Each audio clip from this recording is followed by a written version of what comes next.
अस्सलाम वालेकुम नाज़रीन, रिपोर्टिंग विद असद में आपको खुश आमदीद। नाज़रीन, पाक फ़ौज में जो हाई लेवल की तकर्रियाँ और तबादले हुए हैं उसमें लेफ्टिनेंट जनरल फैज़ हमीद को 11 कोर से उनकी पोस्टिंग कर दी गई है और उनको 31 कोर में जो है वो ट्रांसफ़र किया गया है। 11 कोर जो है उसको पेशावर कोर कहा जाता है और उधर वहाँ से उनको 31 कोर में जो है उनका तबादला किया गया है। जनरल फैज़ हमीद करीबन 9 माह पेशावर की कोर की कमांड करने के बाद इस नहायत अहमियत की हामिल कोर से मुकाबलतन एक जो नई कोर है बहावलपुर कोर जो है उसको वहाँ पर उनकी पोस्टिंग की गई है और इनकी जगह लेफ्टिनेंट जनरल सरदार हसन अज़हर हयात जो हैं उनको पेशावर कोर का कमांडर लगाया गया है। अगर हम पाक फ़ौज की सीनियरिटी लिस्ट देखें तो जनरल अज़हर हयात हैं, उनका सीनियरिटी लिस्ट में जो है 19वां नंबर है। जनरल फैज़ हमीद इस वक्त पाक फ़ौज की जो लेफ्टिनेंट जनरल की सीनियरिटी लिस्ट है उसमें 10वें नंबर पर हैं और इसके साथ साथ जो कोर कमांडर बहावलपुर थे जिनको अभी GHQ में अहम जिम्मेदारी सौंपी गई है, उनको मिलिट्री सेक्रेटरी जो है वहाँ पर अपॉइंट किया गया है, उनका जो सीनियरिटी लिस्ट है उसमें 14वां नंबर था। एक खुशाइन बात यह है कि ये जो यहाँ पर बहावलपुर की कोर है ये ग्रो कर रही है, यहाँ पर एक बहुत बड़ा DHA जो है वो भी डेवलप हो रहा है और इस कोर की जो है वो इसके साथ आर्मी की कुछ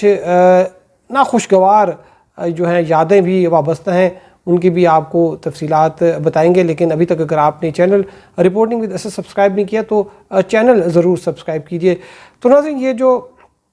अभी पोस्टिंग एंड ट्रांसफ़र हुई हैं ये एक बहुत ही कम अरसा, एक 9 महीने जो है वो उनको दिए गए पेशावर कोर कमांड की जनरल फैज़ हमीद ने। और अगर हम इनकी एक ट्रैक देखें जिस तरीके से ये गुज़िश्ता 5-6 साल से फैज़ हमीद साहब जो थे ये पहले ISI में इनको जब ये मेजर जनरल भी थे तो ख़ासी अहमियत जो है वो इनको बहुत ज़्यादा इनके पास अथॉरिटी थी। फिर इसके बाद ये जो है जब 3 स्टार जनरल बने तो फिर इनकी पोस्टिंग जो हुई, कुछ अर्सा GHQ में रहे, फिर बाद में फिर ये इनको DGI लगा दिया गया और गुज़िश्ता साल अक्टूबर में ये इनको जो है अनाउंस किया था ISPR ने कि इनको कोर कमांडर पेशावर लगाया जा रहा है। लेकिन उसके बाद से एक जो पाकिस्तान तहरीक इंसाफ के चेयरमैन इमरान खान जो कि उस वक्त वज़ीर आज़म थे, उन्होंने इस पर ख़ासी बरहमी ज़ाहिर की, नाराज़गी ज़ाहिर की और इसी बात पर जो है वो तहरीक इंसाफ के और जो आर्मी है उसके जो इस्टेब्लिशमेंट है, मिलिट्री इस्टेब्लिशमेंट है, उसके साथ ताल्लुकात ख़राब हो गए और शायद यही भी कहा जा रहा है कि इसी वजह से जो है वो फिर उनके ख़िलाफ़ अदम एतमाद की तहरीक भी वो आई जो कि कामयाब हो गई और उनकी वफाक में हुकूमत ख़त्म हो गई। ताहम जो जब उनको वहाँ पर कोर कमांडर पेशावर लगाया गया था तो ये एक जो है वो दलील दी गई थी क्योंकि चूँकि अगस्त में जो है तालिबान ने वहाँ पर अपनी हुकूमत बनाई थी तो इस वजह से जो कोर कमांडर पेशावर की जो पोजीशन थी वो ख़ासी अहमियत की हामिल थी तो उनको वहाँ पर लगाया गया। लेकिन तकरीबन 9 माह बाद ही जो है वहाँ पर उनको तब्दील कर दिया गया और बहावलपुर कोर जो कि मैंने आपको बताया मुकाबलतन एक नई कोर है उसमें जो है वहाँ पर इनकी पोस्टिंग की गई है जनरल फैज़ हमीद की। ये जो कोर कमांडर जो ये कोर है बहावलपुर की, जिसको 31 कोर भी कहा जाता है, ये 1980 में जो है ये इसको एक कोर का स्टेटस मिला था। इससे पहले ये मुल्तान की जो कोर है जिसको 2nd कोर कहा जाता है ये इसका हिस्सा थी। ये इलाका, इसमें जो ज़्यादातर जो इलाका है वो सहराई इलाका है। ताहम अभी इसमें DHA भी बन रहा है और जो कोर कमांडर होते हैं उनको वहाँ पर स्पेशल जो है वो उनके लिए जब वो चार्ज लेते हैं और फिर जब वो चार्ज छोड़ते हैं तो उनको वहाँ पर प्लॉट्स भी जो है वो एक ट्रेडिशन है और उनको मिलते हैं। बहरहाल इस कोर के हवाले से जो आर्मी की जो एक नाखुशगवार यादें हैं वो इस तरह से हैं कि जनरल ज़िया जिन्होंने बहावलपुर कोर उसको बनाया वो यहाँ पर जब 87 जब वो यहाँ पर आए तो जब वो वापस जा रहे थे तो उनके जहाज़ में जो है C-130 में आमों की कुछ पेटियाँ जो हैं वो रख दी गई थी और उनमें उनके साथ और भी बेशुमार जनरल थे और साथ में अमरीकी सफ़ीर भी थे उस जहाज़ में। तो जब वो जहाज़ जो है वो टेक ऑफ़ किया, वहाँ पर उसने टेक ऑफ़ किया, उस वक्त जनरल असलम बेग जो है वहाँ पर कोर कमांडर थे, उनको सी ऑफ़ किया और اور کچھ ہی دیر بعد جو ہے، کچھ چند لمحوں بعد جو ہے وہ جہاز جو ہے وہ فضا میں ہی وہ تباہ ہو گیا۔ تو یہ ایک اس کے کور کے ساتھ ایک ناخوشگوار یاد تھی پاک فوج کی۔ بہرحال یہ جو ابھی جو پوسٹنگ ہوئی ہے یہ کچھ ان ایکسپیکٹڈ نہیں تھی، غیر متوقع نہیں تھی، کیونکہ جب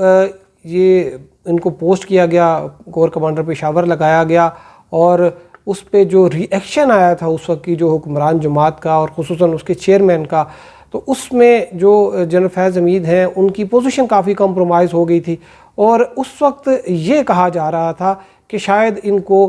مارچ یا اپریل میں جو ہے وہ کسی غیر اہم پوزیشن پر لگا دیا جائے۔ ہو سکتا ہے یہ بھی بات کی جا رہی تھی کہ شاید ان کی نئی اسائنمنٹ جو ہے وہ پاکستان آرڈیننس فیکٹری POF واہ جو ہے وہ ہوتی،